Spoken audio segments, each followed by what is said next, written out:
देवळा तालुक्यातील खर्डे येथे दिनांक 23 रोजी पहाटे घराची भिंत कोसळून एक गाय व एक बकरी ठार झाली। याबाबत सविस्तर माहिती अशी की देवळा तालुक्यातील पश्चिम भागातील खर्डे येथे दिनांक 22 रोजी रात्रभर पाऊस सुरू होता।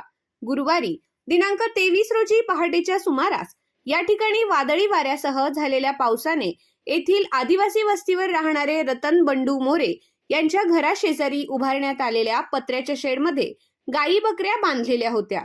या शेडच्या पाठीमागे असलेल्या एका न वापरत्या घराची भिंत मोरे यांच्या शेडवर पडली। यात एक गाय व एक बकरी ठार झाली।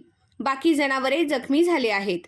घटनास्थळी पोलीस पाटील भरत जगताप यांनी भेट देऊन घडलेल्या घटनेची माहिती पोलीस ठाण्यात व पशुवैद्यकीय अधिकाऱ्यांना तसेच ग्राम महसूल अधिकाऱ्यांना दिली। या घटनेत पशुपालक रतन मोरे यांचे हजारो रुपयांचे नुकसान झाले असून पशुवैद्यकीय अधिकारी व ग्राम महसूल अधिकाऱ्यांनी याचा पंचनामा करून मोरे यांना नुकसान भरपाई द्यावी अशी मागणी करण्यात आली आहे।